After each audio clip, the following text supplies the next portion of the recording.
Oh man, physics is so easy right now. I wish someone had shared these problem solving strategies with me when I was starting out with physics.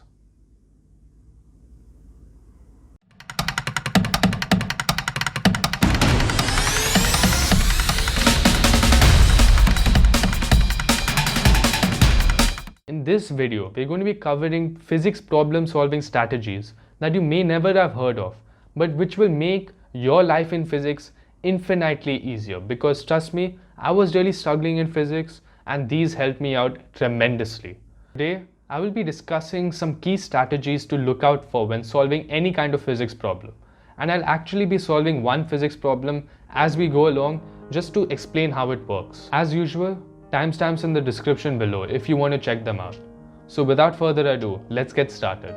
In this bit, you can see me actually solving a problem. And the problem that we are solving is from the IBO, I forgot which examination series, all copyright belongs to them. What this problem essentially is about is the photoelectric effect. Again, you don't need to know this particular concept. I'm just using it to illustrate the application of this method to any physics problem. So clearly I begin by first making sure I've got lots and lots of paper. Secondly, I try and visualize what's happening. I draw it out.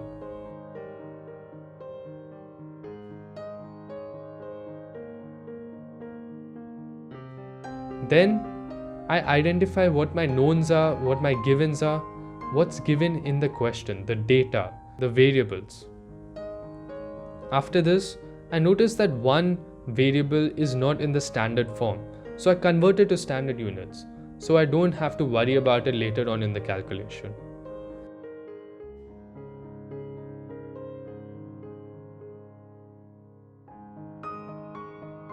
Next, because this is a proving question, I already know what the final answer should be, but at least now I'm able to narrow it down, that I need to identify how to get to that final place.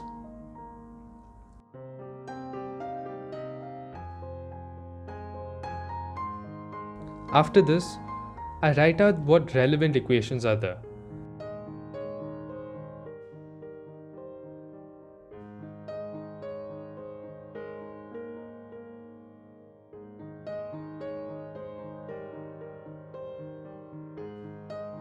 Notice that I cross out the equation for energy with the work function phi, because there's no need for work function phi here, and plus we aren't even given it, so it's pointless to even consider using that equation. Already I have a clue. I have to use this other formula in order to get my work done.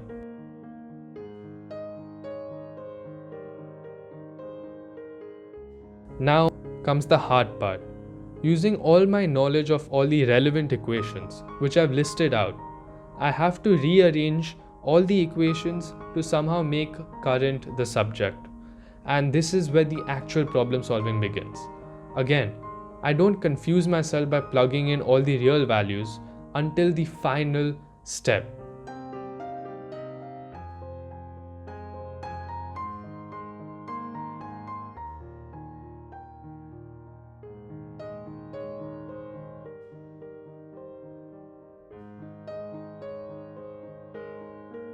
Now I've got my final answer and it checks out, but I'm going to do a final check anyway.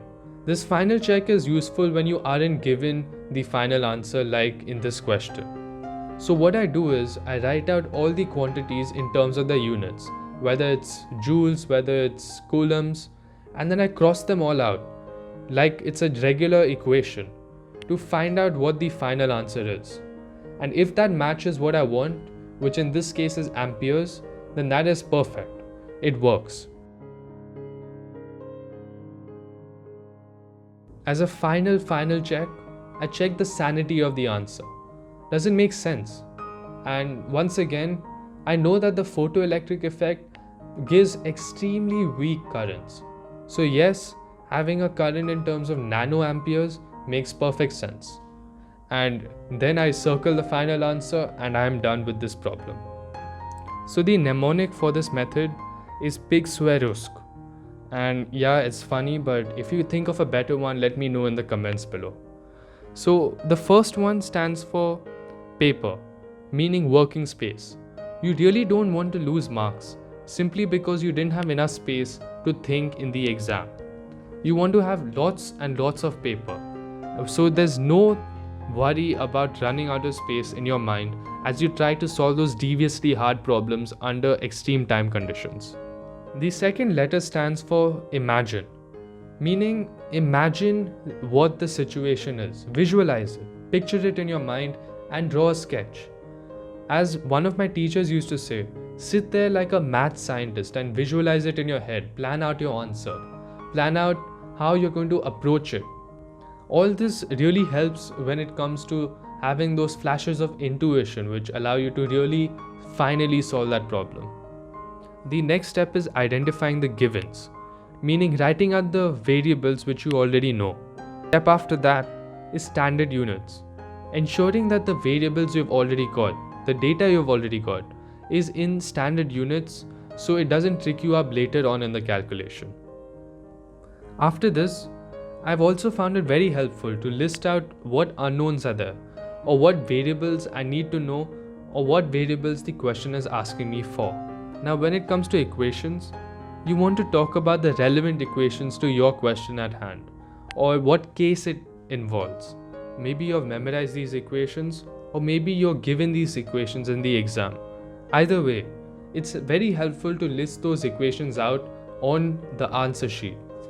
After this, we can make X the subject, meaning rearranging the stuff until what you want is expressed in an equation form. At this last step, you plug in all the values and voila, you get the answer. But we are still not done.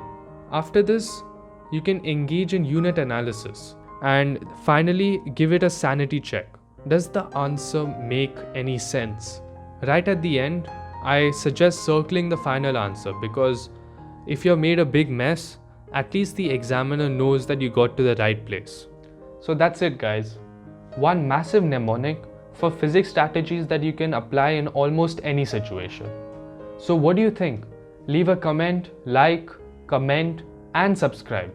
If you like tips like these, then be sure to check out my email newsletter. And as always, I'll catch you next time.